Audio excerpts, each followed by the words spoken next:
ko jako akawuwo. Kakati njagala okubabuuza ani abalagira mugenda abamu mukubera namu mubambule uniforms muzoki ani alibalamu.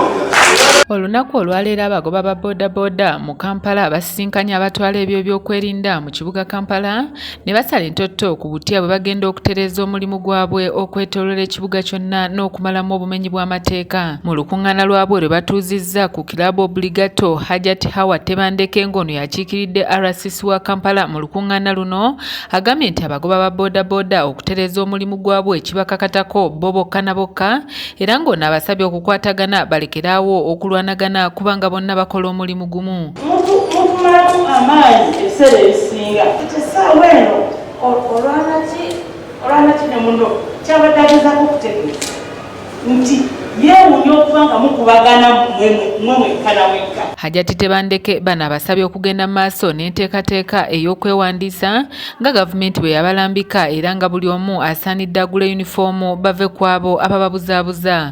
Tuba tuzze ne tubagambye mweteeketeeke bwe mweteekateeka ne mugata mukweteekateeka kujja kubeeramu registration and identification. Registration and identification. Registration is ukubawani ne mwewandiisa. Identification zeze uniforms zamukozeeki zemwambala Steven Tanuyi nga ye muduumizi wa poliisi mu Kampala n'emiriraano agamba nti abagoba ba bodaboda bonna balina okweyigiriza empisa n'okubeera n'obwesige basobole okukuuma omulimu gwabwe ng'ate gwagolwa n'abantu. Taata ne maama ayagala mwana ki wafisa zemazaawo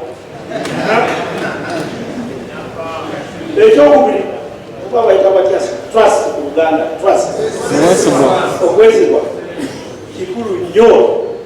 Oba obugabooda eno oba omuntu agenda kuwa mirimo you must be trusted. Frank Amawejje nga ye ssentebe w'abagoba ba bodaboda mu Kampala agambye nti kaweefube w'olukuŋŋaana luno kwe kulaba nga bakwatagana n'abatwala ebyo by'okwerinda bakwata abo bonna abakola ebikyamu okuvumaganya omulimu gwabwe.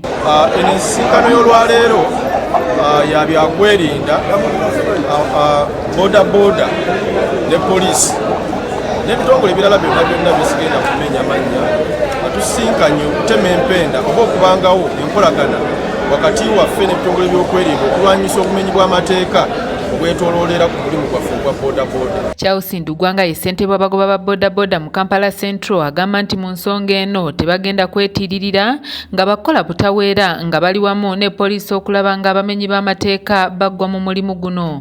Oluvannyuma lw'okulaba ebintu ebitambula nga bingi mu ggwanga obumenyi bw'amateeka bwatandise saa tebali mu kubba ba investors baffe oba oli abaali badde bakulaakulanya eggwanga lyaffe naye mbadde nina okukolera wamu ne bassentebe bannange ab'enjawulo nga tukwataganidde wamu ne chairman waffe wa district awamu n'abamadivision tulabe butya bwe tugenda okutereeza omulimu kubanga gufuuse ekintu eky'obwonoonyi. N'abagoba ba bodaboda beetabe mu lukuŋŋaana luno baliko be bannyonnyodde era ne bakakasa nti tebagenda kuganya muntu yenna kwekiika mu mulimu gwabwe nga balemesa enteekateeka zaabwe. Mu njogera ennyangu twagisookayo dda era ebitongole birakiddwako ebya security n'ebyokwerinda nga bironkinga yunifoomu yaffe ng'era bituyozaayoza era lwe twasembayo jjo okusinkana minisita w'ebyentambula Katumba Amala ne baminisita abalala baatugamba batwebaza bwebaza ne batwongera bongeza emyezi 6.